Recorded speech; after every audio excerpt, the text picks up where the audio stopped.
मछुआरे को दिखाने से होती है, जो नदी से बहुत सारी मछलियाँ पकड़कर किनारे पर लाता है और इन्हें काट काट कर साफ करने लगा। पर यहाँ बड़ी अजीब चीज होती है, उन मछलियों को पानी से निकाली काफी देर हो गई थी, लेकिन तभी अचानक एक मछली जिसका पेट कटा हुआ था वो हिलने लगी। फिर देखते ही देखते वो पूरी तरह अपना जिस्म हिलाकर उछलने लगी। अब ना सिर्फ वो बल्कि मरी हुई बाकी मछलियाँ हिलने लगती है, जो देखकर मछुआरा काफी हैरान रह गया, क्योंकि ऐसा आज से पहले उसने कभी नहीं देखा था। इसके बाद हम एक शेरिफ इन्हीं पुलिस ऑफिसर की गाड़ी को देखते हैं। उसी टाउन के एक आदमी ने कॉल की थी, तो उसी से मिलने शेरिफ जा रहा था। कुछ देर बाद वो उसके घर पहुंचकर उससे बात करता है कि बताओ क्या बात है, क्यों बुलाया तुमने मुझे यहाँ। तो वो आदमी शेरिफ को अपना डॉग दिखाता है। उसकी हालत खराब थी, वो आखिरी सांस ले रहा था। उसकी ऐसी हालत देखकर शेरिफ आदमी से पूछता है कि तुमने क्या किया है इसके साथ। आदमी जवाब में कहता है, शेरिफ मैंने इसके साथ कुछ नहीं किया, मेरे ख्याल से इसने वो जहर खा लिया होगा जो मैंने चूहे मारने के लिए पूरे घर में डाला था, लेकिन ये बात भी मुझे कंफर्म नहीं कि इसने वो जहर खाया ही है, मैं बस अंदाजा बता रहा हूँ। अब उसे ठीक तो किया जा नहीं सकता था, ऊपर से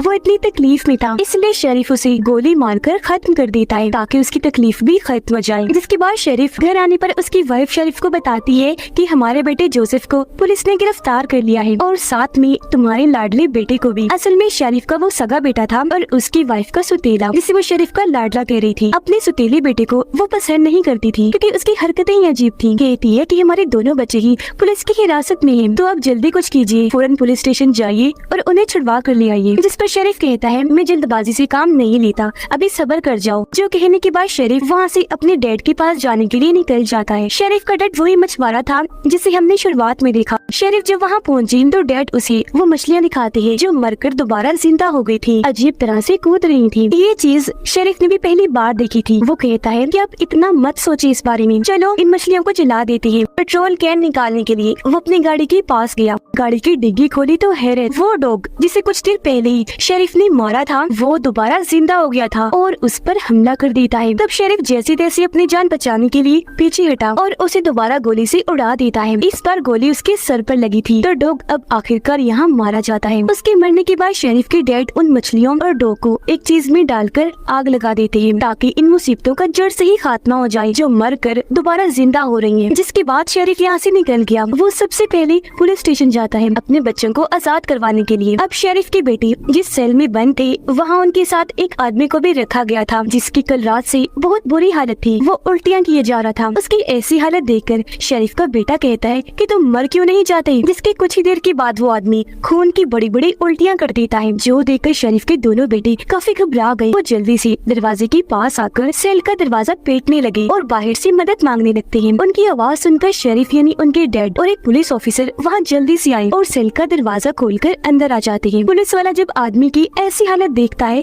तो उसे लगा कि इन दोनों ने जरूर उसके साथ कुछ किया होगा, जब भी उसकी ऐसी हालत हुई। पर मजीद आदमी को चेक करने के लिए पुलिस वाला जैसे उसके पास जाने लगा, वो आदमी अचानक ही उठ खड़ा हुआ, एकदम से आकर पुलिस वाले को गले से पकड़कर दीवार के साथ लगा देता है और उसे खूब मारने लगा। उसने बचने की बहुत कोशिश की, लेकिन आदमी पुलिस वाले के सीने पर काट लेता है। ये देखकर जोसेफ उनको छुड़वाने के लिए बीच में आ जाता है, उस आदमी के मुंह पर मुक्का मारता है, लेकिन तब वो आदमी जोसेफ के हाथ पर भी काट लेता है। इस बीच पुलिस वाला खुद को छुड़वा चुका था, वो एक रॉड उठाकर उस आदमी को मारने लगता है। आदमी नीचे गिर गया, तब पुलिस वाला उसे इतनी बार रॉड से मारता है कि उस आदमी का पूरा सर फट गया, वो वही ढेर हो गया। मौके पर उसकी मौत हो गई। यहाँ से निकलने के बाद जोसेफ हॉस्पिटल गया अपनी पट्टी करवाने के लिए। फिर वो अपनी वाइफ से मिलता है, उन्हें पता चला कि वो माँ बनने वाली है। वो सोचते हैं कि हमें इस बच्चे को नहीं रखना चाहिए, पर उसकी वाइफ इस फैसले से दुखी हो गई और वो इस बच्चे को पैदा करने का फैसला कर लेते हैं। अब पता चला कि पूरे शहर में अजीब सा माहौल है, जो लोग मर रहे हैं वो दोबारा से जिंदा हो रहे हैं और जो जिंदा लोग बीमार हैं वो अजीब पागलों की तरह बनकर एक दूसरे को काट रहे हैं। फिर रात के वक्त इसी तरह के एक केस को लेकर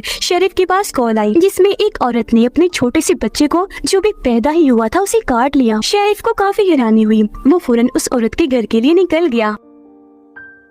जब वहाँ पहुँचा तो वो औरत बहुत ही अजीब हरकतें कर रही थी, जिसके बाद वो शेरिफ पर भी झपट पड़ी, उसे नीचे गिराकर बुरी तरह हमला करके काट लेती है। लेकिन शेरिफ जैसे तैसे खुद को छुड़वा कर एक बड़े से रॉड से उस पर हमला कर देता है, उसे नीचे गिराकर रॉड से इतनी बार उस पर वार करता है कि उस औरत की मौत हो जाती है। इसके बाद हमें 6 महीने की बात का वक्त दिखाया जाता है, जहाँ ये वजह सामने आई कि ऐसा क्यों हो रहा था। दरअसल पूरी दुनिया में ज़ॉम्बी वायरस फैल गया था, काटने की वजह से दूसरा इंसान भी इस वायरस का शिकार होता लगा और ऐसे ही वायरस फैलता था। अब 6 महीने गुजर गए थे तो पूरी दुनिया का इस वायरस की वजह से बहुत बुरा हाल था, तबाही मची हुई। तो इस माहौल में वो लोग जो इस वायरस से बचे हुए थे उन्होंने अपने रहने के लिए एक अलग जगह बना ली थी। खुद को पूरी दुनिया से अलग करके उन्होंने अपना एक एरिया बनाया जिसके चारों तरफ एक दीवार खड़ी कर दी ताकि बाहर से कोई ज़ॉम्बी उनके इलाके में ना आ जाए। अंदर रहकर वो हर रोज इन ज़ॉम्बीज को मारने के नए नए तरीके भी ढूंढ रही थी। अब यहाँ पता चला कि जोसेफ और उसके डैड शेरिफ जो ब्राउन थे उनके अंदर ज़ॉम्बी वायरस से लड़ने की ताकत है, क्योंकि उनके खून में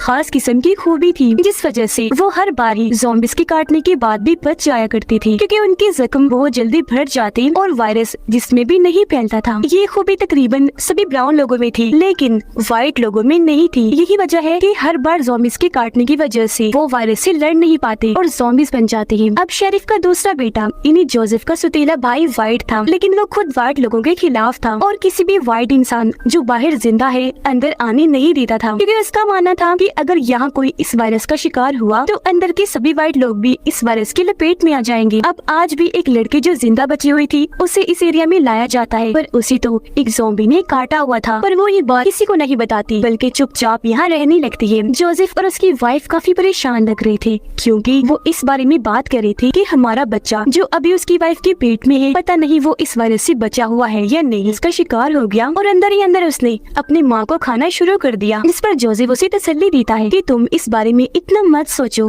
अब रात के वक्त शेरिफ को पता चला कि उनके इस एरिया में जरूरत का सामान खत्म हो रहा है, इसीलिए वो अपने डैड और कुछ आदमियों के साथ बाहर जाता है सामान लाने के लिए, जबकि अंदर शेरिफ का दूसरा बेटा अपने दोस्तों के साथ शराब पी रहा था। वो अपने होश खो बैठा और उस लड़की के पास चला जाता है जो इस वायरस का शिकार थी जिसे आज यहाँ पर लाया गया था। वो उसके करीब जाने लगा, जिस बीच वो लड़की ज़ॉम्बी में बदल जाती है। उसकी हालत बहुत खराब लग रही थी, मुँह से खून आ रहा था और आंखें अजीब डरावनी लग रही थी। वो बहुत खूंखार बन चुकी थी। शेरिफ की बेटी पर हमला कर देती है और उसके जिस्म का एक हिस्सा उखाड़ कर फेंक देती है, जिससे उसे इतना दर्द हुआ कि वो जोर जोर से चिल्लाने लगा। उसकी आवाज सुनकर सब वहाँ आए और ये नजारा देखकर उनकी होश उड़ गई। यह तब तक जोसेफ भी आ चुका था और वो उस लड़की को देखकर फौरन आगे बढ़ा और ये लोग मिलकर उसे बांध देते हैं। अब जोसेफ और उसके दोस्त उसके सौतेले भाई को मॉम के पास लेकर गए ताकि उसका इलाज करवा सके, क्योंकि वो नर्स है। पर जोसेफ के भाई को पता था कि मेरी इतनी बुरी हालत है कि अब मैं नहीं बच पाऊंगा। उसे ब्राउन लोगों पर गुस्सा आने लगा, खास तौर पर अपने डैड शेरिफ और अपने भाई जोसेफ पर, क्योंकि यही उस लड़की को अंदर लाए थे जिसने उसकी ऐसी हालत कर दी। वो बहाने से अपने भाई जोसेफ के पास आकर उसके पेट में चाकू घुसा देता है और अपने साथी की मदद से अपने एरिया का दरवाजा खोल देता है।